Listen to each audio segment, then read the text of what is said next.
You're watching Channels Television, reaching you live from Lagos, Nigeria. We now head over to Katsina State for a live coverage of the Northwest Peace and Security Summit with a theme, Regional Cooperation for Securing Lives and Livelihoods, taking place at the Banquet Hall, General Muhammadu Buhari House in Katsina State. Please stay with us.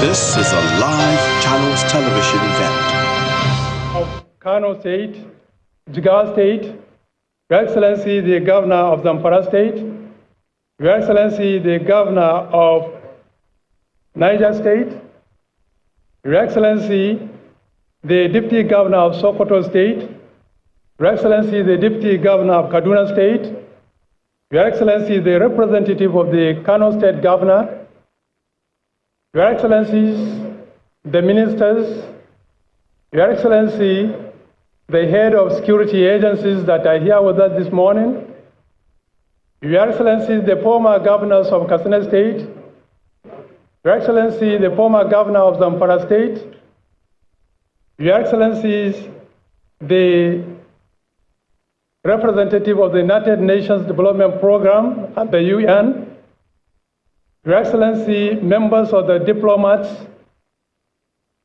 Your Royal Highness, His Eminence, the Sultan of Sokoto, and Chairman of Council of Chiefs, the Emirs of Katsina, Zazzau, Kazauri, and Daura, Chairman and Chief Executive Officers of both federal and state parastatals, the officials of the United Nations, supporters of this summit, chairman and members of the Joint Planning Committee, led by the Secretary to the Government of the State, His Excellency Abdullah Garo Faskari, Esquire,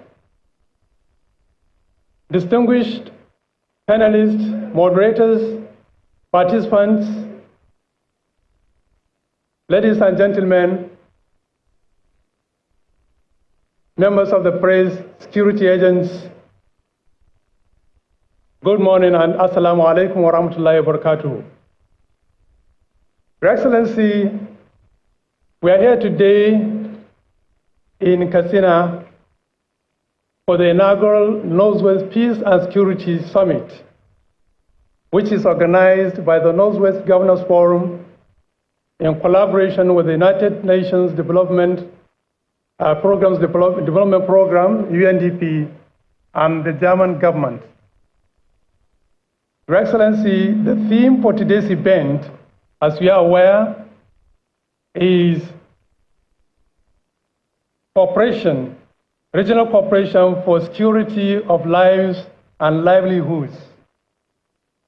The topic that has been themed based on the security challenges that have been bedeviling this part of the country.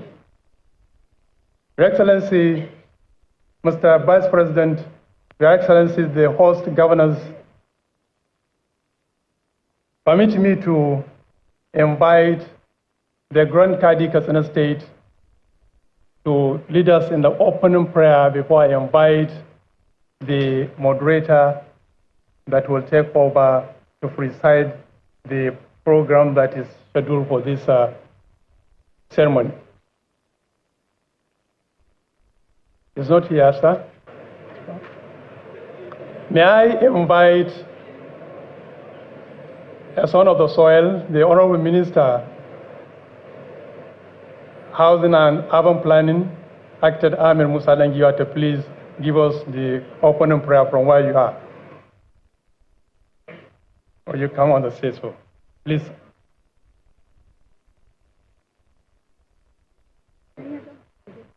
Yeah.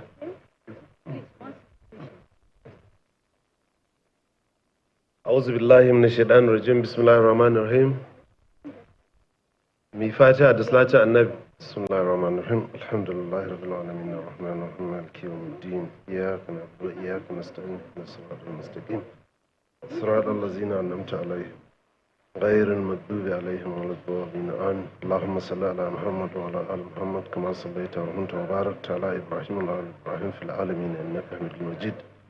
ربنا تقبل منا إنك أنت السميع الدعاء وتب علينا إنك أنت التواب الرحيم يا حي يا قيوم يا ذا الجلال والإكرام. Oh Allah, we have gathered here to seek for your help, your assistance, to guide us throughout these our deliberations. Help us overcome the problem that we are having. May Allah guide us throughout these deliberations, and may Allah assist us in overcoming these challenges that we are having in this country and in this region of our country. Amen. ربنا تقبل منا إنك أنت السميع الدعاء وتب علينا إنك أنت السميع الدعاء يا حي يا قيوم يا ذا الجلال والإكرام. ربنا تقبل منا إنك السميع. آمين. سبحانك.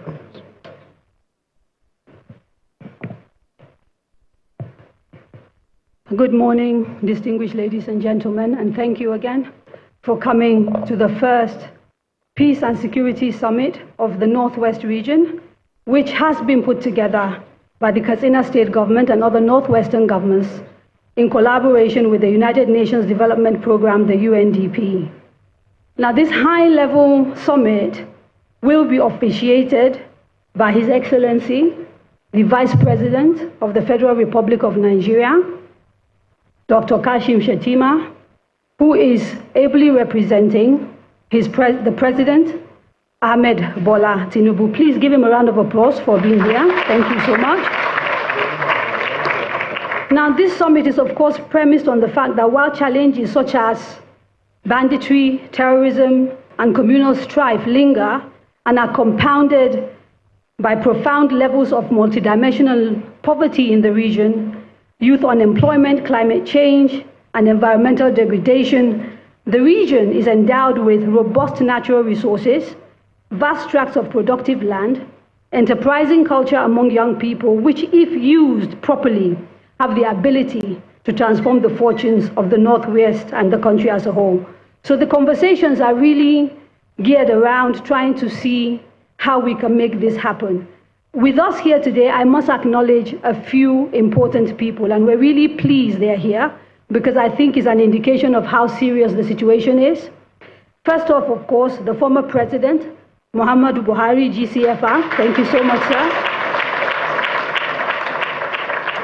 Our host again, I'd like to thank him, the governor of Katsina State, His Excellency Dikko Rada, the UN resident coordinator, Mohammed Malik Fan, who is sort of helping to put this together, the UNDP resident rep, Ms. Elsie Atafwa. Thank you, ma'am, for making this happen. The governors of the Northwestern states, starting with the governor of my state, Dr. Dauda Lawal, His Excellency Umar Namadi of Jigawa State, His Excellency Nasir Idris of Kebbi State, His Excellency Abba Kabir Yusuf, who couldn't make it, but he's ably represented here, His Excellency Ahmed Ali of Sokoto State, and His Excellency Ubasani of Kaduna State, ably represented by Her Excellency Hadiza Balarabe, the Deputy Governor. Also with us, two former governors of Katsina State, Their Excellencies Aminu Bello Masari and Shehu Shema. We also have members of the diplomatic corps. I want to run through them very quickly. The Ambassador of Norway, Sven Baera. Thank you, sir, for coming. The EU delegation Ambassador Zizimos Vagos. Thank you for coming. Egyptian Ambassador Mohamed Fouad. Thank you for coming. The Charge d'Affaires of Germany and France, Johan Latin and Jean-Francois Haspero. I hope I didn't massacre the name. Jifa Ahado of the Canadian High Commission, and the UK High Commission representative Cynthia Rose.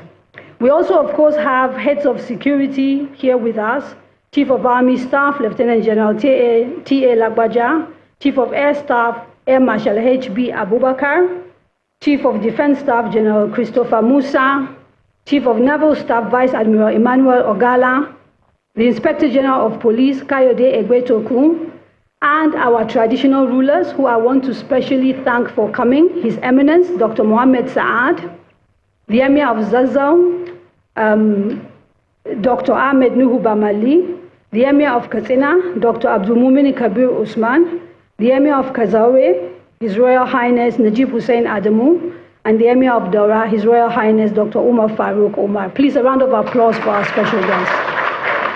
We are already running late, so I'm going to stand and say all other protocols observed, because we unfortunately cannot mention every single person here. There are a few ministers. I see my sister from Katsina, Hanatu Musawa, thank you for coming, and a few others. So welcome to the honorable ministers as well. Without wasting too much time, I think we should just dive straight into the program. I want to start by inviting the ambassador of Germany to come and give his opening remarks.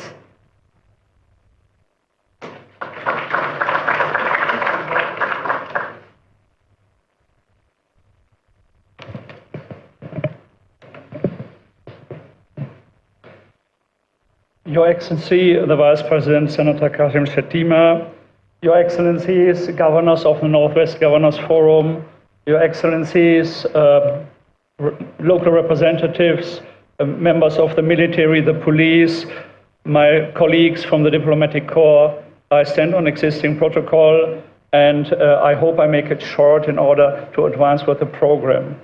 I'm standing here as the representative of the German government in order to give our support for this Peace and Security Summit in the Northwest region, because as an African proverb has it, peace is costly, but it's worth the expense.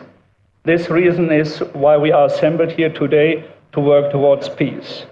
We are all aware of the numerous challenges that plague the Northwest and the wider region, but we need to overcome these challenges if we want to go forward to offer a future for this region and its inhabitants. So the question is, how do we achieve this? And the summit here is the beginning, hopefully, for a solution to bring this forward. The first I want to mention is that we come here to dialogue, to come together and exchange views on the drivers of conflict and suggestions how to achieve peace. Finding these suggestions or these solutions means that we can ensure peace in the future, and all the federal government, the state governments, and the international partners involved are doing this today. Nonetheless, this summit is only the culmination of efforts which have been done in the past, and it's also already the beginning for a new cooperation in order to bring peace to the region. Secondly, we need to rediscover the traditional ways to resolve conflicts. In many places, these traditional ways are affected by the conflict today. Traditional conflict resolution mechanisms that have existed for decades are now in peril, but we need to revive this in order to bring peace forwards. These mechanisms are best adapted to local circumstances and the culture, and when we give it the necessary resources, are best suited to resolve the conflicts in the communities before they escalate. UNDP, together with the Northwest Prevention Facility that has supported this summit and that we are proud of fund together with our Norwegian friends, the Norwegian ambassador is here, is building exactly on this, reviving community-based conflict resolution mechanisms and providing the infrastructure to build trust and confidence. Thirdly, another solution for achieving peace is providing state services. This can be anything from security measures such as police or army posts and improvement, border security, going up to housing, schools and clinics, to livelihood measures that support for micro and small businesses and for markets and vocational training. Such state services are the basis for stability and therefore for stable lives and livelihood. When they are not available, people look for other means of income. Lack of basic state services is therefore an essential driver of conflict. Reversely, providing state services is an essential contributor to peace. As we have just heard, providing basic state services is a crucial part of the strategy of the governors of the affected states. I congratulate them all for taking this responsibility, and subsequently, this is also a crucial part for the UNDP Northwest Prevention Facility that I have mentioned and that supports the states of the Northwest Governors Forum. As a final remark, to which I attach great importance, I would like to mention that all measures that strive for peace, it is absolutely imperative to let women participate in this, to give them a voice and to give them the necessary space they need. If half of the population is left out when drawing upon peace plans, these plans are built on very shaky foundations. Experience has shown over time and again that peace agreements that involve women in their design and that factor in women's needs are more stable and more long-lasting. If peace is truly be obtained, women must be included. Allow me once again to congratulate the federal and state governments involved in this summit and their strive for peace. Allow me also to congratulate UNDP for their hard work that went into this summit and for the peace-building work that is already done outside of this summit. I am proud to represent the German government here that has supported these efforts. Germany attaches great importance to the stability and peace of Nigeria and the region and will therefore continue to support these efforts. As I said in the beginning, peace is costly, but we will share every penny and every necessary expense in order to make that happen. And I thank you for your attention and wish you all a successful summit.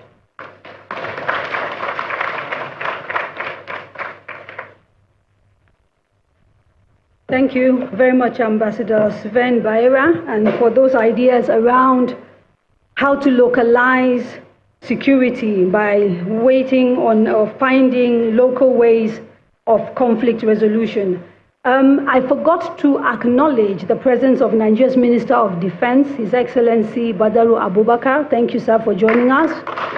Also, the Director General of the NIA, Ambassador Ahmed Rufai. Thank you, sirs, for joining us. Allow me to please call on the UNDP resident representative for his remarks. Sorry.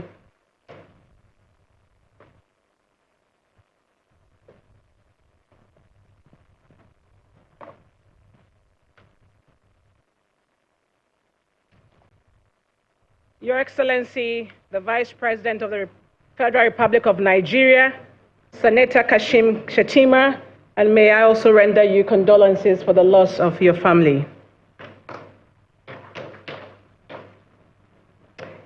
Your Excellency, the immediate past President of the Federal Republic of Nigeria, Muhammadu Buhari, Your Excellencies, the Executive Governors of Northwestern States, and in a special way, let me recognize His Excellency, Diko Umar Rada, who is the Chair of the Northwestern Governors Forum, all senior government officials here, excellencies, traditional leaders, our own United Nations resident coordinator, let me simply stand on existing protocols in the interest of time. We are here today because Northwest region of Nigeria deserves a brighter future. This summit is a vital step towards promoting development and deepening the foundations of peace in a region that has seen more than its fair share of challenges. I will not bore you with statistics. You know them all too well. Instead, I wish to focus on how we can unlock and capitalize on the region's untapped potential through the intertwined context of peace, security, and development. Peace, security, and development are like the three musketeers, inseparable and equally important. Without peace, development stagnates. Without development, peace remains a distant dream. And without security, neither can thrive. Addressing one without the other is like trying to fix a leaking roof during a rainstorm. Bringing development into the picture matters a great deal because it challenges us to pay attention to the root causes of insecurity. Nigeria's progress on the Sustainable Development Goals stands at a modest 13%, with Northwest region significantly lagging behind. This region, home to nearly 30% of Nigeria's population, is crucial for the nation to achieve its full potential. If Nigeria is to fulfill its promise as a giant of Africa, we must pay attention to Northwest. Let it not appear like lifting a heavy load. If one arm is weak, the entire body struggles. Your Excellencies, the Northwest region holds immense potential for transformation as we navigate the challenges of fragility. The region, her people, and leaders embody the resilience, hope, and potential that needs to be connected to opportunity. Minerals alone offer a promising avenue, with close to 40 mineral deposits, including gold, copper, gypsum, granite, name them. Effective management and governance of these resources with appropriate benefit-sharing mechanism will not only enrich the region's coffers, but also pave the way for prosperity. Agriculture, too, can propel the region in new heights.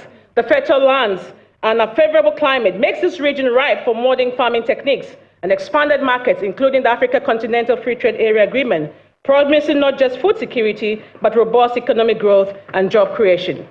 Let me draw your attention to energy, a big elephant in the room. We all know this region is practically living in the dark, given limited access to the national grid. Without energy, we will be chasing a mirage in our bid to find lasting peace and development. But here is the twist. The region is sitting on a gold mine of renewable energy potential. Picture this, just picture this. A future where all the 48,000 schools and 142 learning training centers are running on solar. The 7,500 public health centers are wind or solar powered, and our businesses are lit by sheer force of nature. Investing in renewable energy is not just a smart move, it's like finding money in your old jacket. Let us brighten up this beautiful region and watch as innovation and entrepreneurship light up the future. There's always a concern that investors shy away from fragile environments, but the tide is beginning to turn. Global investment models are starting to evolve, with some forward-looking approach and some impact investors working to support in the creation of lasting peace and stability. This region must be positioned as an attractive destination for a new breed of investors, while also strengthening security and business environment to attract the pool of conventional investments. After all, who wouldn't want to invest in a region bustling with potential and determination? Your Excellencies, central to the transformation vision is the empowerment of youth as agents of social and economic transformation. Imagine young people at the heartbeat of this region's future, not just as idle bystanders, but active participants shaping our collective destiny. Investing in their education, skills, and entrepreneurial spirit is not just a noble gesture, it is a strategic imperative.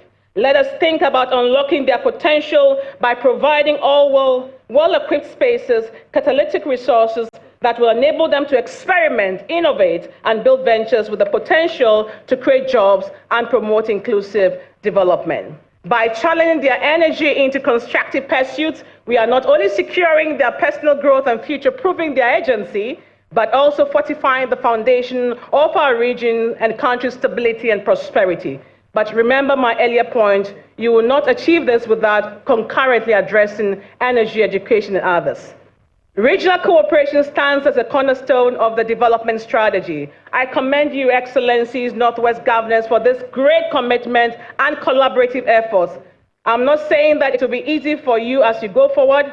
We must all agree that it is very essential to work together. As an African proverb goes, the hand that makes mistakes belongs to those who work. Let us leverage the strength of each state, be it in security, governance, and social and economic sectors. We must be willing to try, fail, and try again. As I conclude, I want to extend my deepest appreciation to the governors for partnering with us, United Nations family, for this very inaugural one, Peace and Security Summit. Special thanks to the governments of Germany and Norway for the financial support that has been said already, but also to our own Secretary General for the Peace Building Fund that our resident coordinator is also supporting us with in the Northwest region. Again, sincere appreciation to all our core donors who are here with us. I would like to also in a special way recognize the leadership of our Deputy Secretary General of the United Nations, a daughter of the soul, for her continued leadership and guidance to us in this endeavor, as well as our United Nations Development Program Regional Director for Africa, Ahuna Eziakonwa, also a daughter of the soul, for her support. I take this opportunity to thank our very own United Nations Resident and Humanitarian Coordinator, Mr. Fall, for ensuring a whole of United Nations system approach in harnessing the untapped and untapping the potential for this region. Let us remember our journey towards peace, security, and development in the Northwest is a team effort. Your Excellencies, you have the potential on your side, and together you can transform challenges into opportunities. Let us keep in mind that we might not be perfect, but we are collectively capable of making a brighter future. As I say, we must do this with fire in our belly because Naija no dey carry last. Thank you.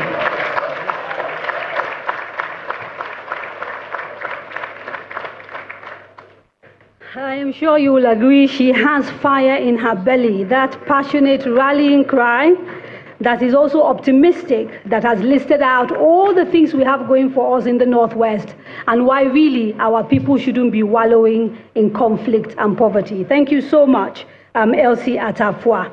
Allow me to please quickly acknowledge the President of the Deputy Governor of Katsina State, His Excellency Farouk Lawal, and also the Commandant General of the National Security and Civil Defense Corps. Thank you for joining us this morning.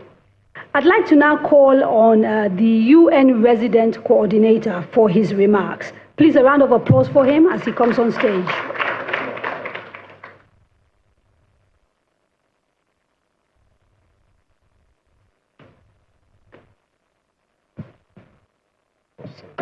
Thank you.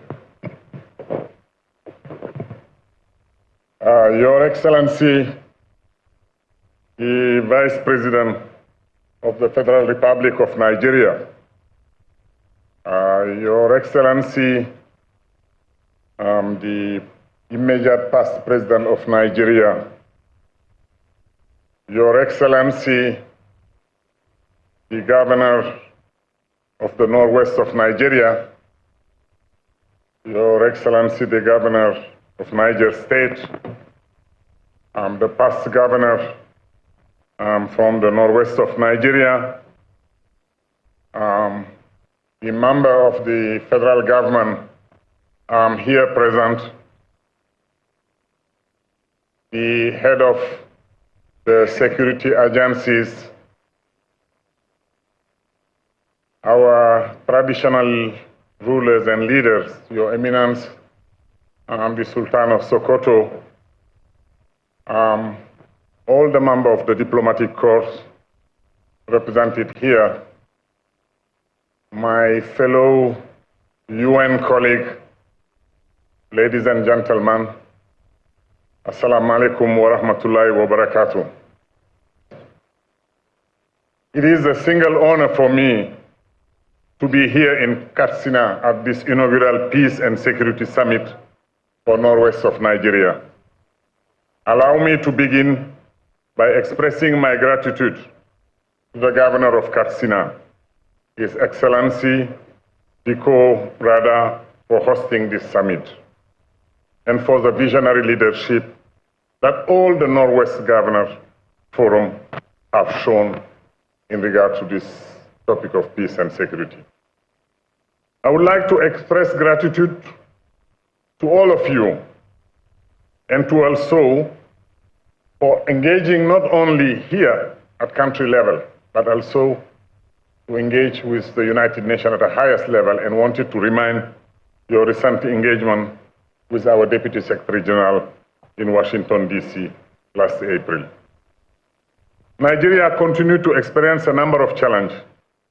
You can name them: security, economic, humanitarian in nature, and all of them exacerbated by conflict, exacerbated also by the climate crisis. Left unsolved and unmanaged, violent conflict will continue to undermine the enormous potential that this country has to satisfy the needs of over 200 million people, including those who live in the Northwest. Maintaining peace and security is the central work of the United Nations, and it's embodied in the UN Charter, which in its preamble states that we, the people of the United Nations, determined to save succeeding generations from the scourge of war. And this inaugural Peace Summit is an important milestone for this collective shift and for moving the needle toward achieving not only peace and security, but in a broader manner, the Sustainable Development Goal in Nigeria. The victims of conflict within the geographical zone of Nigeria have been largely dominated by the vulnerable groups. women, children, people who have disability, and those who are elders. These violent conflict manifestations have placed strain on peaceful intergroups relation. It has also worsened state-society relation nationwide, including leading to a large scale of forced displacement, resulting in countless and internally displaced people across the country. Conflict between farmers and pastoralists, activities of organized criminal gangs, and growing involvement of terrorist elements are escalating insecurity in the region, which is resulting in humanitarian crisis, impacting food security, and putting additional strain on the social system that is needed for the most vulnerable people. All of this continue to undermine the potential that this country has. As we gather here today, we will be speaking largely about challenge. We will be speaking largely about difficulties faced. But I wanted, with your permission, Excellencies, deviate a bit from my speech and maybe remove a bit my hat as a UN resident coordinator and say, I too feel as a son of the region. Not only because I'm coming back to serve here as a resident coordinator, but also I belong to a region which is part of this world, and for which all of us look up to Nigeria. All of us think that if Nigeria makes it, we all will make it together. Not only our sub-region, but the entire continent. And if Nigeria fails to do it, we will all fail to get there. This is why, beyond my responsibility as a resident coordinator, this is a primary duty for me, to reiterate how much UN accompany you. And I just wanted to conclude with a few words by saying that as we gather here, we will spend a lot of time talking about challenge. We will spend a lot of time talking about difficulties. But as my sister Elsie just did it, let's remember also the potential that this region has. This is the biggest country of the continent. This is the first economy in the continent. This is the country that has the greatest wealth of human resources in the continent. This is a country that is part of those that have the greatest wealth in terms of natural resources in this continent. What we need to do moving forward is not to focus only on the challenges, but it is also to look at the opportunity. It is also to see how together we can harness this potential. And as I say, by doing so, we will not drive only Nigeria, but we will drive sub-Saharan Africa. We will drive Africa continent entirely. But also by doing so, we will craft and create a narrative that will give hope to the young generation of Nigeria. They have to believe that there are other options than getting into extreme violence. They have to believe that in this country, this beautiful land, have more promises for them than anywhere else that they could migrate. But that need to be inculcated, that need to be given as a prospect to those young generation. And we, UN, if we have anything to do, if we have any commodity to sell, it is hope. It is giving hope people. It is bringing back people and their feet when they suffer. It is to be able to make sure that everyone believes in having a brighter future in the soil they belong to. And I think that's the narrative we need also to craft together during these 2 days. That's the narrative that will help to energize and mobilize this young generation of Nigerians. This is this young generation of Nigeria who will be the leader of tomorrow, who will drive not only Nigeria, but as I say earlier, will drive also our continent. And in this journey, I want you to believe, and I want you to trust us. UN will be with you in each and every single step during this journey under my leadership, but also with the entire team that you have seen, which have gathered here. Looking forward to fruitful deliberation and looking forward also to come out with a narrative that brings back hope for this beautiful land and for the young people of this northwest of Nigeria. Thank you so much. Thank you so much, Mr. Mohammed Malik Fall, UN Resident Coordinator, for that timely reminder that our potential will continue to be, undefeated unless we tackle the problems facing us, and for telling us to focus on the challenges, not focus on the challenges, but focus on the opportunities and also utilize them. Without wasting too much time, please allow me to invite the Honorable Minister for Defense, Alhaji Badaru Abubakar, for his quick remarks. We are running a little bit out of time, so can I ask people to please be quick with their remarks? Thank you.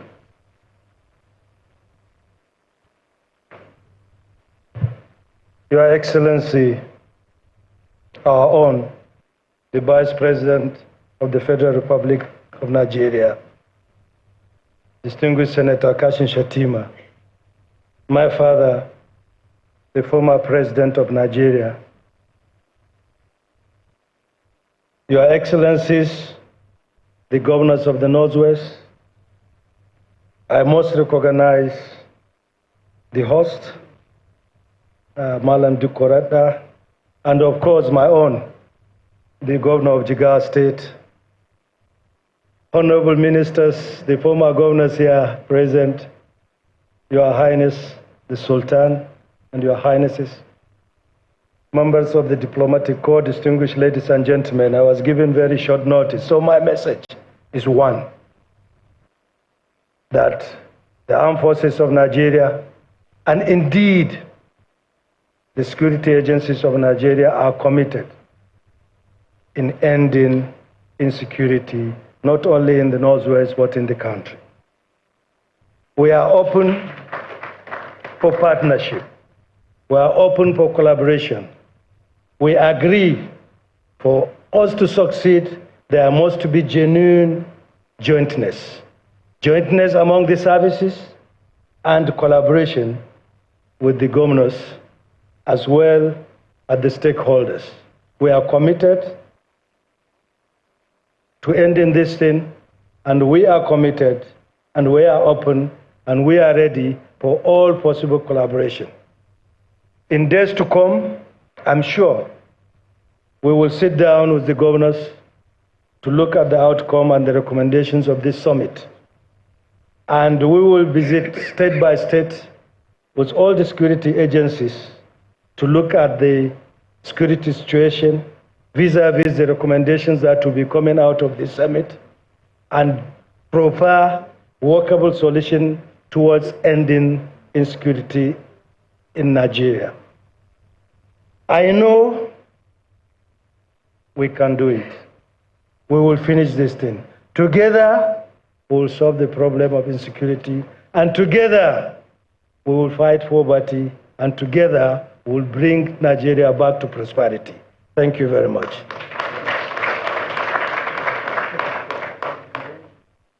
Thank you very much to the Honorable Minister for Defense, Alhaji Badaru Abubakar.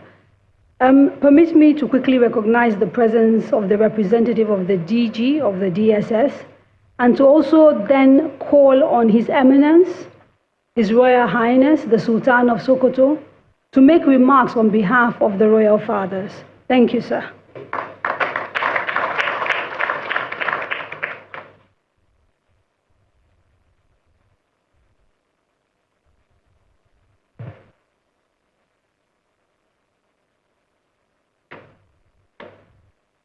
How many minutes?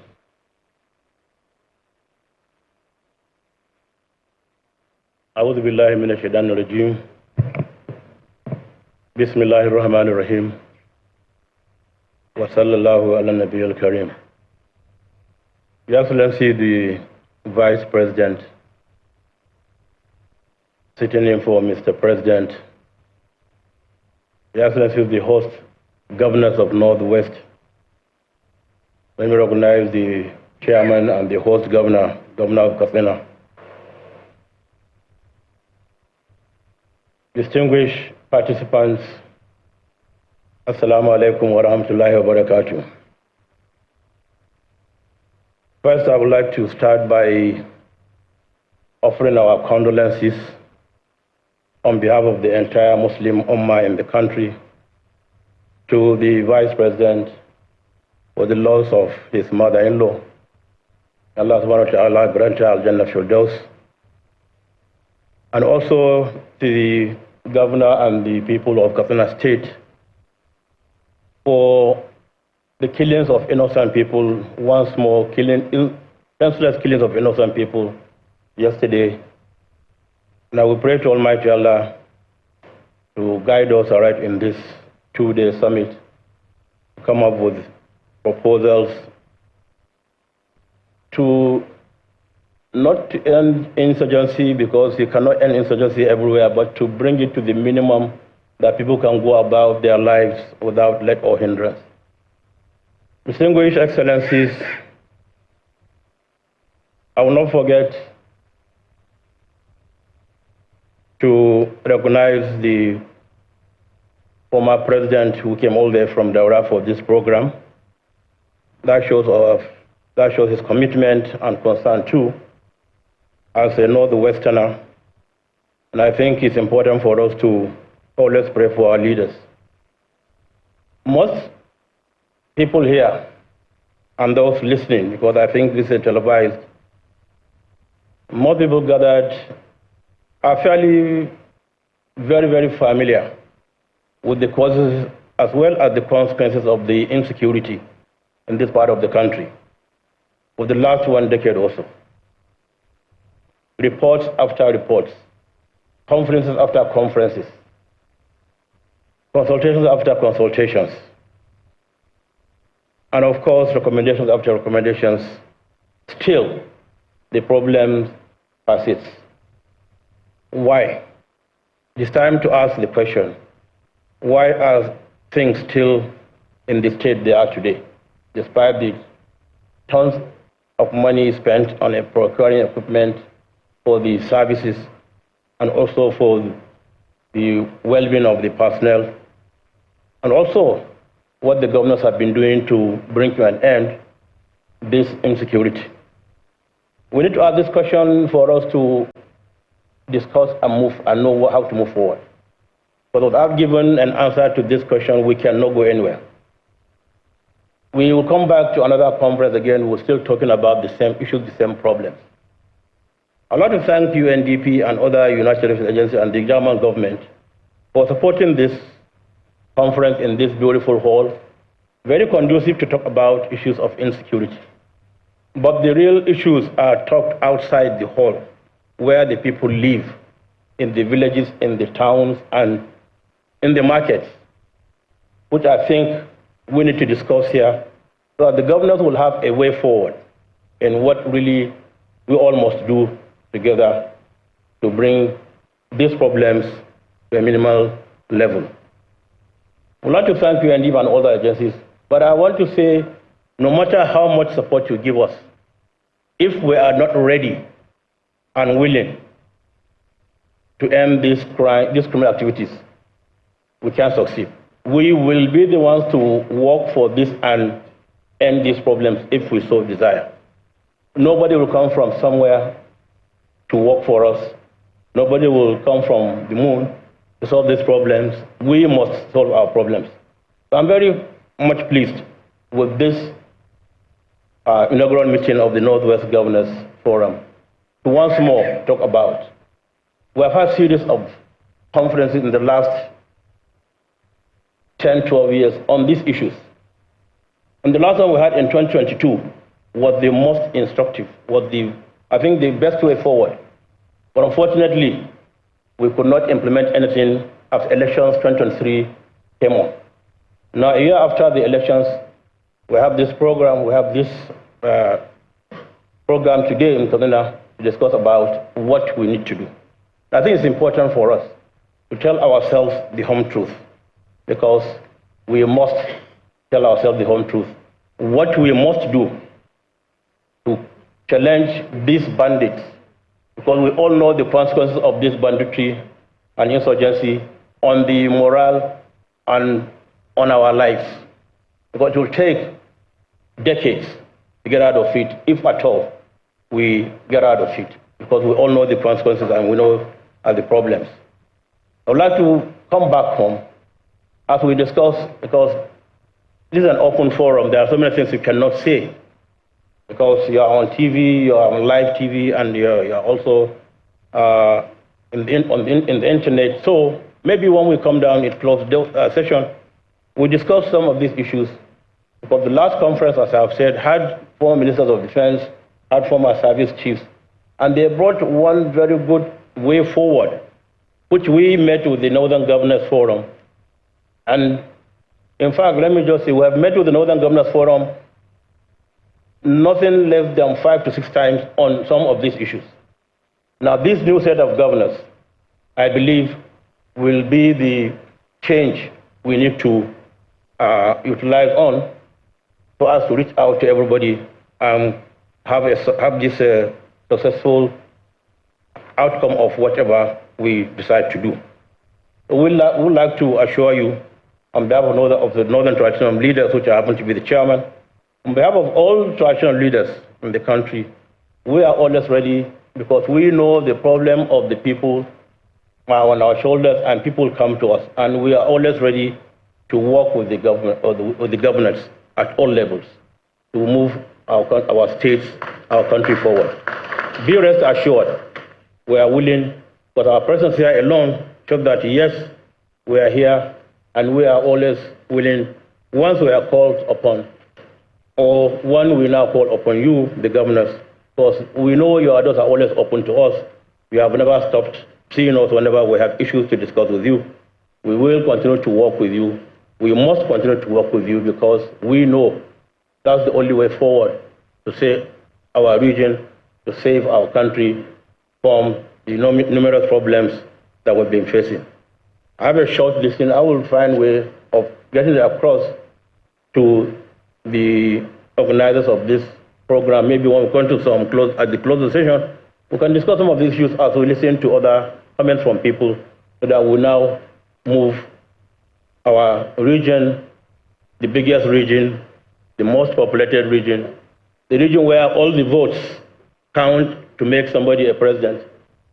So we know what Northwest is, and we know what Northwest is not. We know we are humble people. We know we reach out to everybody. We know we fear God Almighty, and God in His infinite mercy will bring to an end all the security challenges facing us, in particular in this region and in the country. I'd like to thank the VP for taking time, despite the loss, to be here. That shows his commitment for him to just come here and be with us, also to pray for you. And we assure you, you are part and parcel of us. We wish you all the very best. And may Allah subhanahu wa ta'ala continue to bless all our leaders. May He give them the strength to move our country forward. Assalamu alaikum wa rahmatullahi wa barakatuh.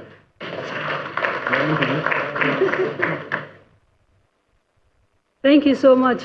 Please, another round of applause for His Eminence and for that willingness to engage with political leaders so that we can find a final solution to the problems bedeviling the Northwest. Now I have to apologize. We're going to have to make a few adjustments to the program. As you heard, the VP has been bereaved. His mother-in-law has died. And what that means is that he has to leave here very soon. Unfortunately, he can't stay with us till the end of the program. We've had to make an adjustment to the program accordingly. So what will happen is that we will call on our host, the governor of Katsina State, to deliver his remarks. After that, the VP will speak and then head to the airport. After the VP has departed, we will then call on the other governors who are here present to deliver their remarks. We do apologize for having to change that program, but I'm sure you will agree with me that the fact that he's here sitting shows a commitment. This is a man who is in mourning, but he's sitting with us trying to contribute his quota to this conversation. So without wasting any more time, it's my pleasure to call on the host of this conference, the governor of Katsina State, His Excellency Dikko Rada. Thank you. And also I'm told chairman of the Northwest Forum. أعوذ بالله من الشيطان الرجيم بسم الله الرحمن الرحيم. Your Excellency, the President and Commander-in-Chief of the Nigerian Armed Forces, President Ahmed Bola Tinubu, ably represented by our senior brother, His Excellency, the Vice President, Kashim Shettima, and I would like to specifically thank you for having time to be with us despite the loss. And I'm seizing this opportunity on behalf of myself and all the Northwest governors to condole you over the loss of your mother-in-law. We hope Allah will give her Al-Jannah Firdausi. Your Excellency, our father, Your Excellency, the former President Muhammadu Buhari, the governors of Zamfara and Jigawa State, and the deputy governors of Sokoto, Kebbi, Kaduna, and Katsina State, as well as the representative of the governor of Kano State, members of the National Assembly that are here, honorable ministers, our former governors of Katsina State, the UN Resident Coordinator, and Your Excellencies, the ambassadors, and members of the Diplomatic Corps, head of the security agencies of this country, Your Royal Highnesses, led by the eminent Sultan of Sokoto, head of the UN agencies, other distinguished personalities too numerous to mention, members of the press, the Secretariat, ladies and gentlemen, Assalamu alaikum. I stand before you today with profound sense of duty and commitment as we gather to address some of the most pressing challenges facing our beloved Northwest region. Our shared history, culture, and aspirations bind us together. And it is this unity that we must harness to confront the issues of insecurity. The Northwest Governors Forum began shortly after we were elected in office as governors-elect. We met and agreed to tackle our shared issues together. Insecurity was an obvious concern to all, and we agreed to work closely to tackle the issue. We also looked to developing agriculture and power supply in the region with the aim of promoting socio-economic development. We visited the President of African Development Bank as a group to seek support. We also recently met with the leadership of the United Nations to pursue a regional approach to development. Our effort to tackle security took us to Washington to attend a symposium put together by the United States Institute of Peace, where we informed them of our ongoing plan to hold the very summit at home. The Northwest governors are now a brotherhood with the goal of providing peace, security, prosperity for our people. We have transcended to the political divide and remain focused on a collective effort towards development while individually performing the mandate bestowed upon us by the people of our various states. The fight against insecurity is primarily a federal responsibility, and I would like to thank President Ahmed Bola Tinubu for his leadership. I recall speaking with him after an attack a few months ago, and his prompt response to the matter. He has continued to engage with me on this matter and is equally committed to securing lives and livelihood in the region and the entire country. I want to thank the leadership of the Nigerian Army, the Air Force, and other security agencies for their relentless fight against insecurity in Katsina and the entire Northwest. I would also like to thank the leadership of the Nigerian police and all other security agencies working together to keep our people safe. I will take this opportunity to offer my deepest condolence to our fallen heroes. I also want to recognize the National Assembly effort to establish the Northwest Development Commission with aim to promoting inclusive growth in the region. This laudable effort will provide the much needed resources for fighting insecurity through non-kinetic measures, and all the Northwest governors are behind you. Banditry has cast a shadow over our communities. It has disrupted lives, stifled economic activities, and instilled fear among our people. We cannot allow this menace to define our region.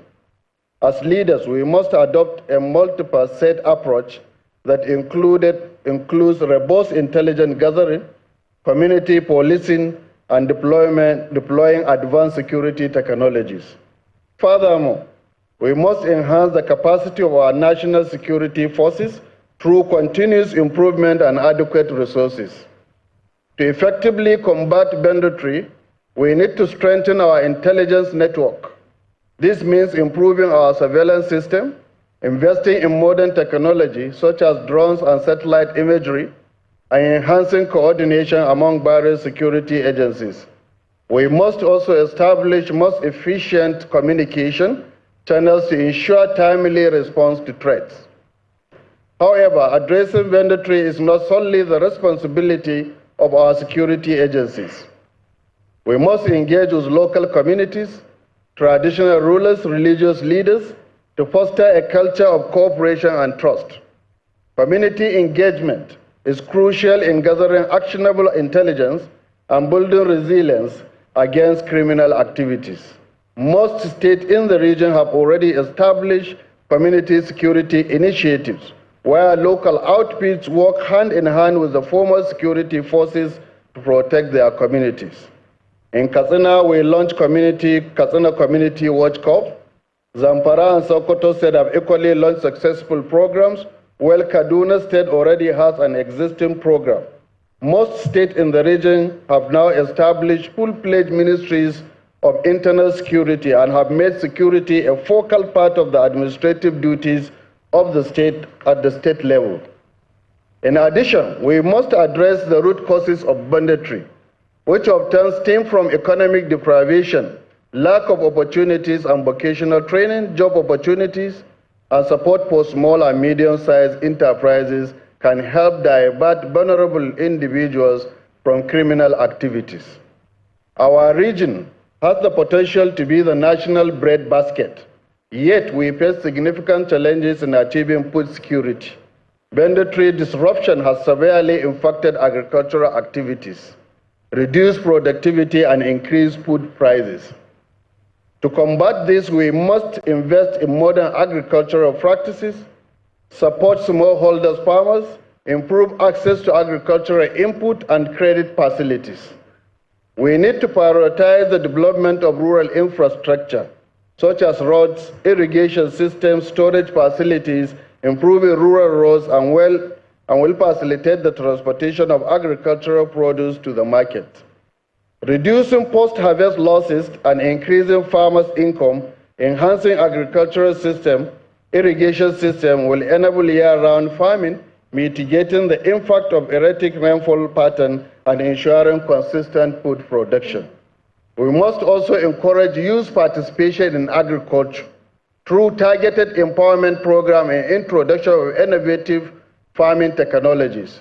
Modern farming technologies such as precision agriculture can significantly boost production, and we must also promote adopting climate-smart agricultural practices to mitigate the effect of climate change in our farming activities. Moreover, we must support our farmers by providing them access to affordable credit, agricultural investment schemes. These measures will help them to invest in quality seeds, fertilizer, and equipment. Increasing their yield and income and tackling agriculture can lead to the increased security in the region and the country. Education and healthcare are critical pillars in this regard. We must invest in our educational institutions, ensuring every child has access to quality education that equip them with the skills needed for their future. And our educational system should be reformed to include vocational training and technical education, preparing our youth to diverse employment opportunity. Scholarship and financial aid should be provided to the deserving students to ensure no child is left behind due to financial constraints. An educated population is statistically less inclined to violent crimes. Similarly, we need to strengthen our healthcare system to provide accessible and affordable healthcare services to all citizens. Economic empowerment programs are vital in lifting people out of poverty and deterring youth from joining criminal enterprises. We must support small and medium-sized enterprises, providing them access to credit and business development service market opportunities. My administration has provided about 10 billion naira to support the state MSMEs. Entrepreneurship training and mentorship program can help aspiring entrepreneurs turn their ideal into a viable business. Additionally, we must focus on improving the livelihood of women and youth, who are often most vulnerable to poverty, and all this can reduce their inclination to crime and improve security. We must also engage the federal government and international organizations, the development partners, to secure the support and the funding for our initiatives. By presenting a united front, we can attract more significant investment and drive sustainable development across our region. To facilitate regional cooperation, we must establish, and we have established a Northwest Governors Forum that meets regularly to discuss our everyday challenges and coordinate our efforts. These forums serve as a platform for sharing ideas, monitoring progress, and holding each other accountable. We will also consider establishing joint task force to tackle specific issues such as banditry and food security, ensuring that our responses are well coordinated and effective. In conclusion, the path for peace and security and prosperity for the Northwest lies in our hands. We must act with urgency, determination, and unity of purpose. Let us build a region where every citizen can live in peace, agriculture thrives, and socio-economic justice prevails. Poverty is a thing of a past if we do that. Together, we can transform the Northwest into a beacon for hope and progress for the nation. Thank you all for coming, and may Almighty Allah bless our country, Nigeria, our region, and our state.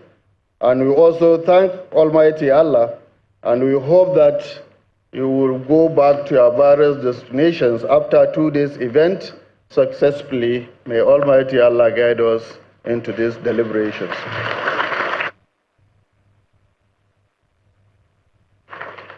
Thank you. Thank you. Thank you very much to His Excellency. Something wrong with this.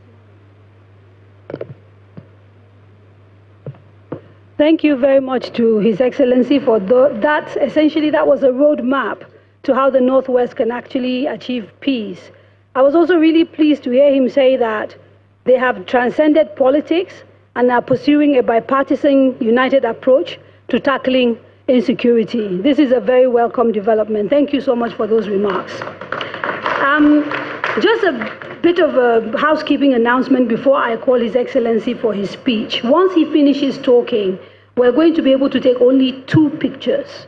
One picture with the excellencies that are sitting on the stage with him, and a second picture with His Excellency, the former president, and some of our excellencies that are in the front seat, after which he has to go to the airport. So please bear with us. There will be other opportunities, I'm sure, because he's always available to participate in these things.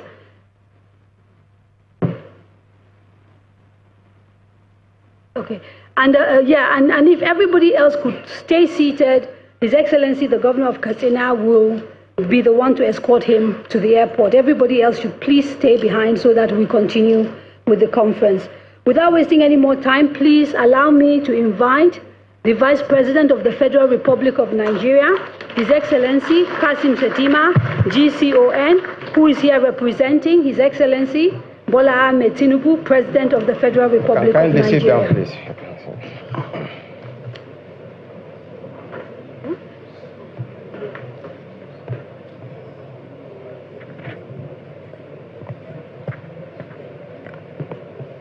Your Excellency,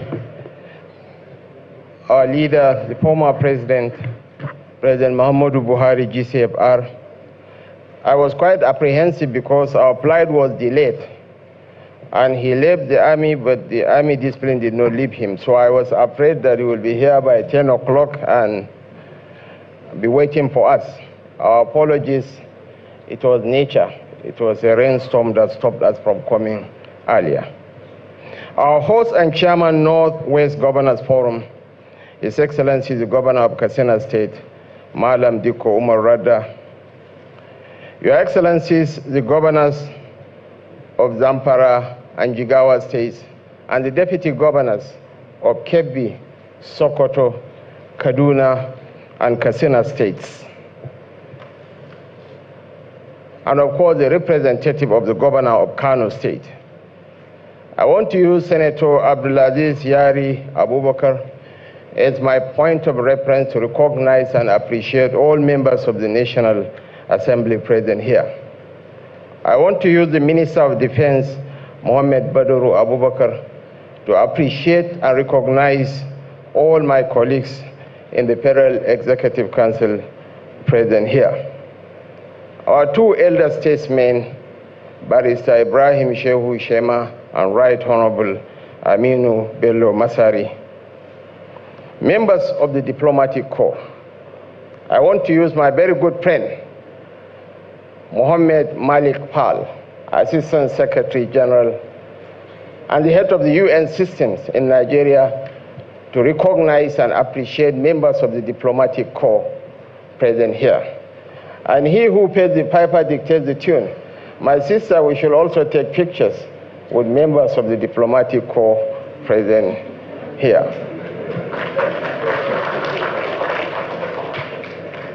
I want to use the Inspector General of Police, the DGNIA, and the Comptroller General of the Civil Defense to recognize and appreciate all members of the security and paramilitary forces present here. Our father, who is a permanent picture in all developmental issues in this country, His Eminence, the Sultan of Sokoto. I want to use him as my point of reference to recognize and appreciate all our royal fathers present here. And to the Deputy Governor of Sokoto, I have a simple message for you. Yes, the Sultan is the Sultan of Sokoto, but he is much more than that. He represents an idea. He's an institution that all of us in this country need to jealously guard, protect, promote, preserve, and project for the good of our nation. Elder statesmen, former ministers, senior government officials, captains of industry, members of the Fourth SL of the Rim, sons and daughters of the Northwest, honored guests, distinguished ladies and gentlemen. There is a profound reason the north of Nigeria is often perceived as one unified people. This perception extends past your brothers and sisters across the Niger and reaches far outside the shores of the nation. This unity is deeply rooted in a culture and born of shared interests and common pursuits. Today, our presence here is a communal gathering to address the afflictions that have threatened the stability and unity of this great house. I am honored to join you in reflecting on our path to extinguishing the fires we were elected to put out. Beyond the economic rationale that drove the amalgamation of the northern and southern parts of Nigeria, the formation of our great nation was inspired by the need for mutual protection. But I ask, how can we achieve this sacred objective if one part is afflicted? We have long established that whatever ails any part of this federation destabilizes the other. So the issue of national security in the Northwest is not a sectional agenda. We promise to make Nigeria safer, and this aim has been our topmost priority since we came to office over a year ago. We realize that achieving the peace we seek necessitates addressing the historical injustices that have torn communities apart. We must also reverse the institutional priorities governing security and the economic dysfunctions that create vulnerabilities to crime. We must also counter the ideological mischief that has pervaded the discourse of peace and security in the region. Your Excellencies, Your Royal Fathers, distinguished ladies and gentlemen, the solution we seek is a region where every trade is safe, where every group is at peace, and where the policing and military presence of the state is optimal. This disintegration from cycles of clashes between primaries and herders has ruptured the ideas of oneness upon which the North revolved. This was followed by a regime of cattle rustling that set herders on a path of violence. Over the past decades, we have seen how these land use disputes drove the farmer-herder conflicts as climate change diminished our arable land and water resources, as the capacity of our security forces was overwhelmed, as unauthorized arms proliferated conflict zones, as corruption undermined our quest for solutions, and as criminal and insurgent elements exploited the complexity of our crisis to cross into our borders. What we are witnessing across the North is an explosion of these damaged relationships, and we have come to say, enough is enough.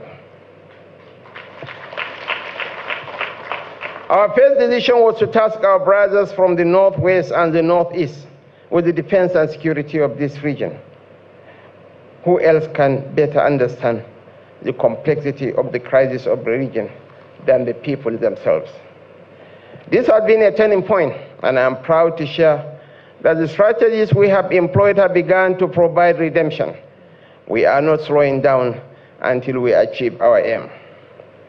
Our military forces, through various operations such as Operation Hiding Cave and Operation Safe Haven, have made true promise to the nation by targeting insurgent groups like Boko Haram and bandits who have held us to ransom for too long. Through enhanced border security and intelligence capabilities, we have disrupted and dismantled criminal networks. Each of you here is aware of the high-profile figureheads of these groups neutralized by our forces, and I am here to share with you that this is just the beginning. Our meetings over the past few months have shown our readiness for a paradigm shift in achieving peace in northern Nigeria. We have established the need for combining military interventions with police reform, local policing enhancement, peace-building programs, dialogue promotion, and educational campaigns to address the underlying causes of conflict. We have also identified a roadmap that includes integrating military, political, and socio-economic strategies, enhancing cross-border cooperation, investing in youth empowerment and education, strengthening local institutions, promoting inclusive dialogue, prioritizing prevention and resilience building measures, and engaging regional neighbors for support. To build pragmatic solutions to our security compromises, we are strengthening collaborations among the services and other security agencies to ensure a unified approach. We are adhering to guidelines such as standard operating procedures and rules of engagement, and coordinating joint training exercises, interagency cooperation, communication, and information sharing. This ethical sensitivity to the operations of our forces and unity amongst us have made a difference. They have led to the surrendering of combatants as we continue to eliminate and capture those who have undermined the sovereignty of this great nation. The kinetic and non-kinetic interventions we have pursued are designed to build the perimeter for our security infrastructure to the point that every child goes to school and returns home safely. Every person who sets out on a trip arrives at their destination securely. Every trader who goes to the market conducts their transactions without fear, and every farmer plants seeds and harvests their produce in secure environments. We cannot achieve this unless we come together. One of the non-kinetic interventions we have rolled out is the Fulako Resettlement Initiative. We believe it is a timely solution to address some of the root causes of disputes and insecurity in the Northwest. Our choice of Sokoto, Kebbi, Katsina, Zamfara, and Kaduna states, and by including Benue and Niger State for inclusivity for the pilot phase, is strategically planned to create positive, nationwide transformations. The comprehensive plan includes building residences, roads, schools, and essential facilities, fulfilling our pledge to the nation. This effort symbolizes our commitment to sustainable development and a unified, peaceful, and prosperous Nigeria, transforming our diversity into strength.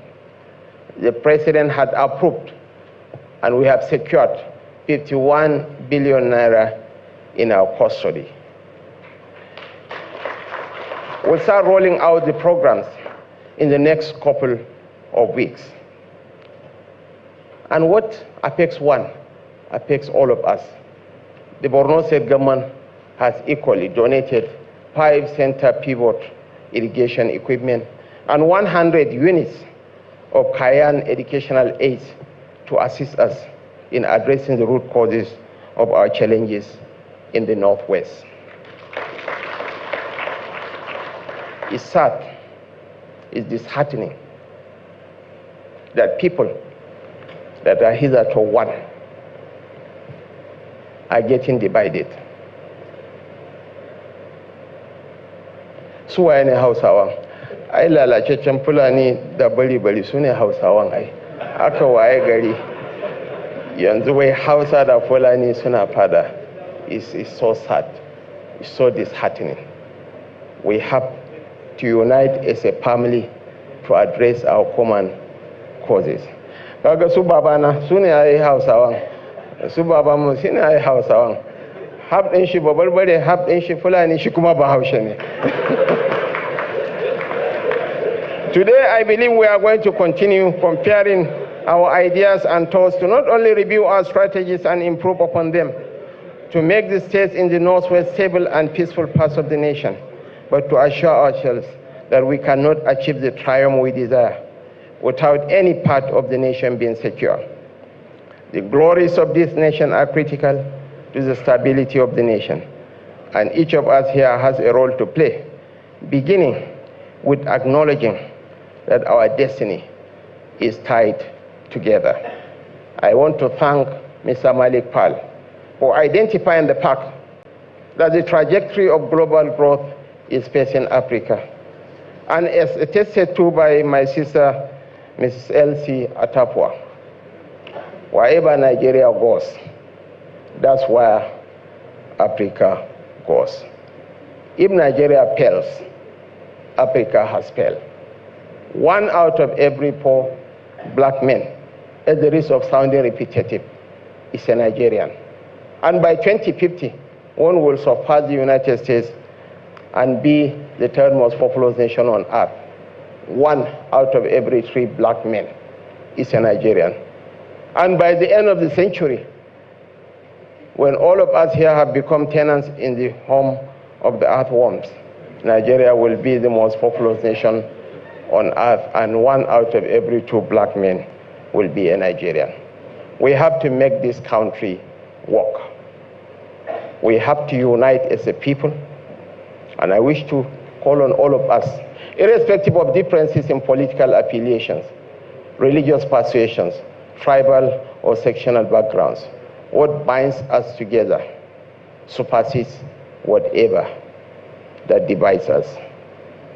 I have seen my very good friend, Chukwumerije, over there. Thank you, and God bless us all.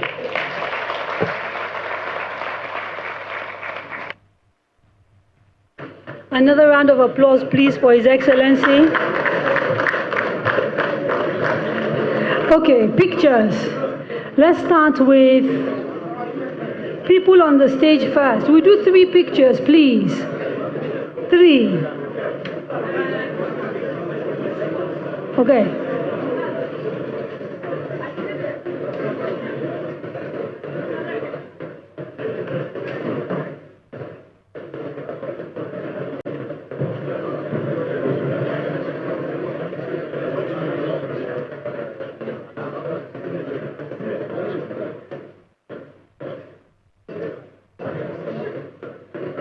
Okay, can I have the Excellencies to please sit back on their seat, and let's get the former governors to come on stage, ministers. and we will do the diplomatic corps last. Yes, please. Thank you, sir. My sister. I only see you. Brilliant.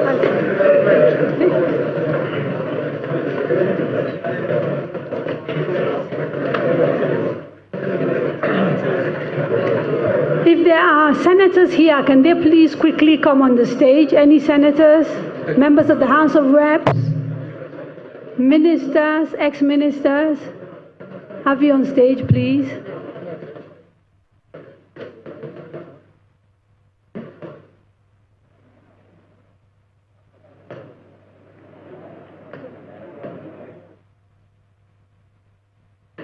Okay.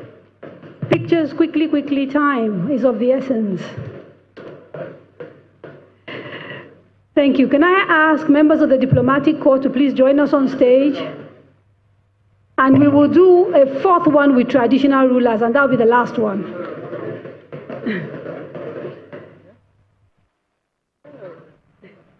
I want to live broadcast by Channels Television from Katsina State, where the Peace and Security Summit of the Northwest is going on. And at the moment, the Vice President is taking pictures with governors and people that matters at the event. Yeah. And in their various remarks, especially the Sultan laments that he has had several engagements with governors in the past, but he hopes and prays that this will be different from the other ones, the previous ones, and this will come out, will come with better results. Also, the governor of Katsina State, Duke Rada, said what informs the summit, the invitation for the summit is started in their forum, the Governors Forum, the Northwest Governors Forum, where a lot of issues were raised as regards the prosperity of the region, especially insecurity, poverty,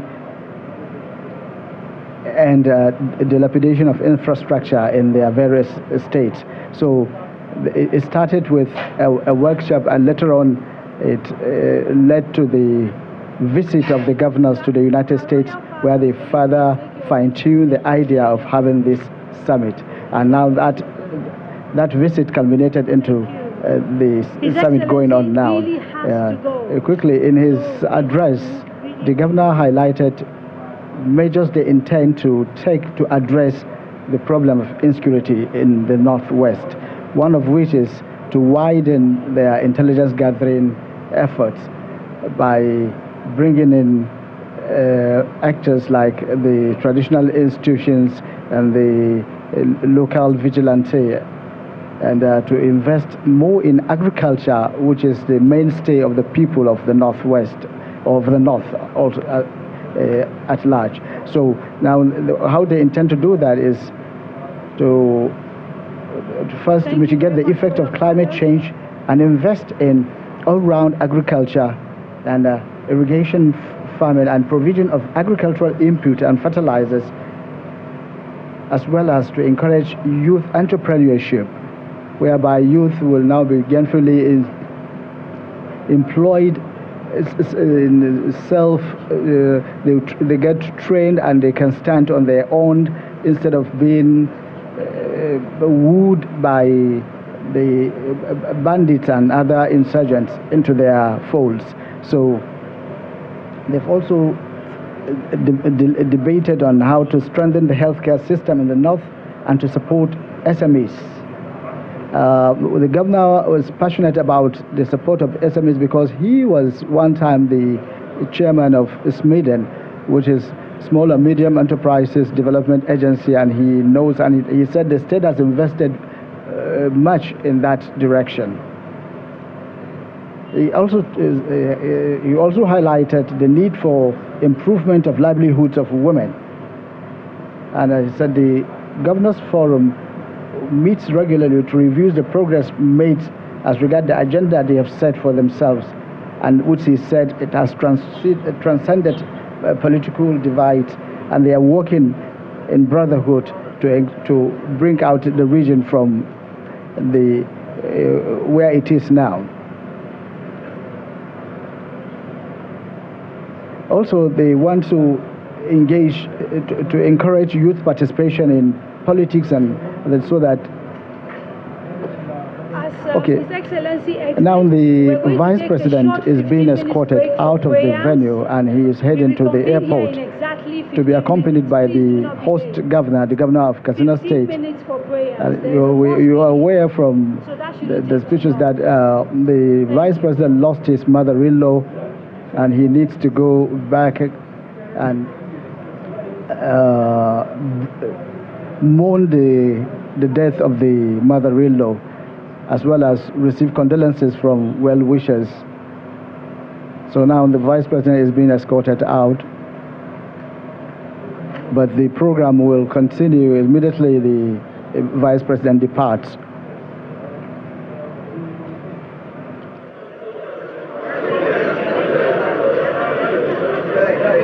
Excellency, I'll start with you. Yeah?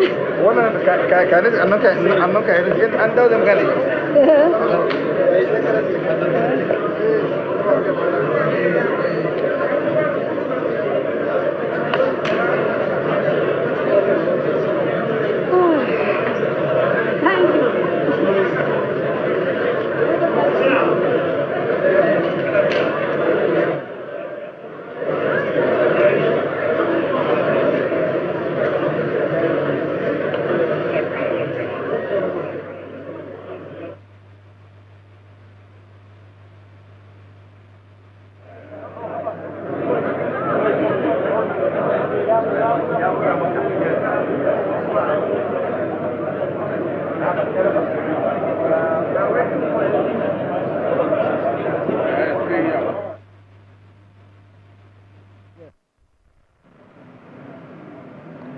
As you are aware that the event is being attended by various stakeholders, including the traditional rulers ably represented by the Sultan of Sokoto, His Eminence the Sultan of Sokoto, the emirs of Katsina, Daura, Kazaure,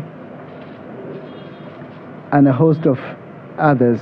Also, there is full representation from all the security agencies, from the IGP, the Inspector General of Police, to the commanders of the Civil Defense Corps, and all the agencies are being represented, as well as the governors, most of whom are around except for Kaduna and Kebbi, that are represented by the deputies, and Kano, the governor of Kano State, is being represented by the secretary to the government of the state.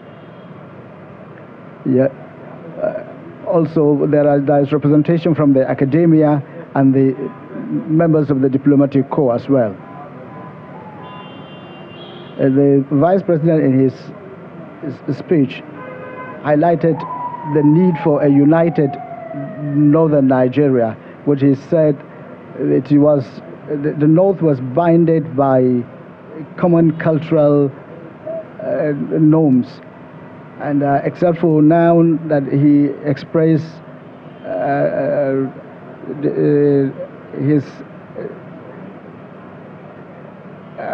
he expressed his he said that the North that was united by the people and the common culture is now divided within the same. The Hausa Fulanis that were look as one family are now being viewed as different entities, and confronting each other, especially with the farmer-herder communal clashes. And he said the idea of the advent of cattle rustling made the herders to become more violent, which also results in several clashes, which are part of the reasons for the insecurity being witnessed in the region. He, however, uploaded the military operations or interventions that have degraded the activities of bandits in part of the north recently. but he also encouraged the need for local policing and intelligence gathering as well. He also highlighted the need for enhancing cross-border relationship between Nigeria and its neighbors, so as to check the movement of these bandits and insurgents across the borders. He also highlighted the need for communication and information, the sharing of strengthening collaboration between security agencies in the form of communication, sharing communication and information. He said that the kinetic and non-kinetic approaches to insecurity are designed to ensure that children go to school without any fear, and the farmers plant and harvest their crops without any harassment. He also said that the government is working at providing the critical infrastructure across the 6 geopolitical zones of the country. And at the end of it, he stressed the commitment of the federal government at securing the lives and livelihood of all Nigerians. So the event is designed in such a way that after the opening ceremony, there will be the whole program will now break down to discussions, group discussions with the governors and all other stakeholders, including people from academia and the security agencies, to come out with a framework, like a working document that will be adopted at the end of the event, of which will pave the way towards ensuring that security is restored in the region.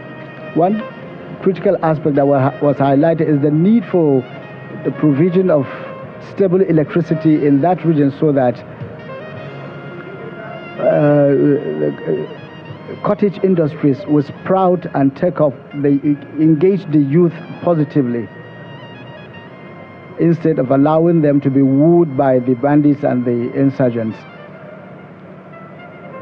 So we're now waiting for the continuation of the discourse immediately after the Vice President has departed, and now the Vice President is about leaving the venue completely. So another area of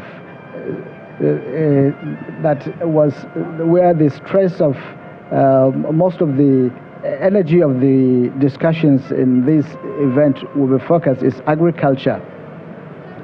But agriculture will not be possible without adequate security in the region, because farmers, we've seen farmers being killed in their farms.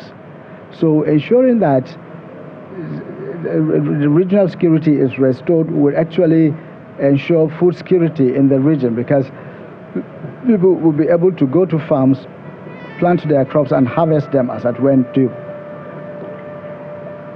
And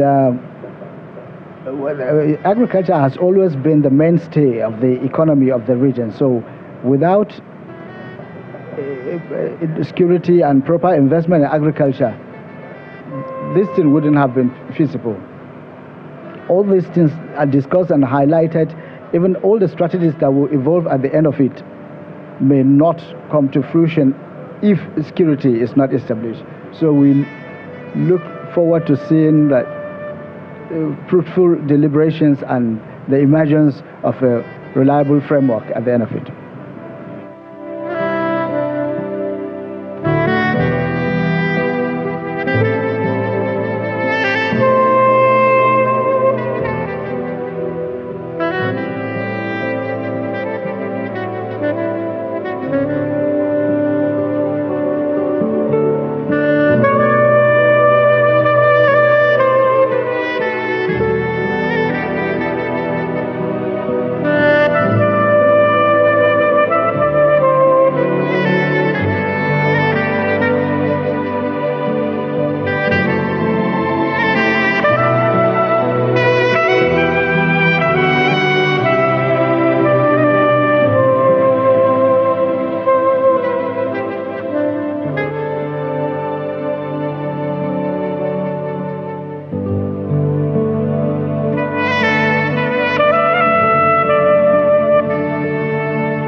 for now, we will join Lagos for our regular programming. We will be back after 15 minutes. We'll go for a short break of 15 minutes, after which the program continues.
This is Channels Television, and you've been watching a live coverage of the Northwest Peace and Security Summit with the theme Regional Cooperation for Securing Lives and Livelihoods, holding at the Banquet Hall General Muhammadu Buhari House in Katsina State. We now continue with our usual programming for the day. Please stay with us.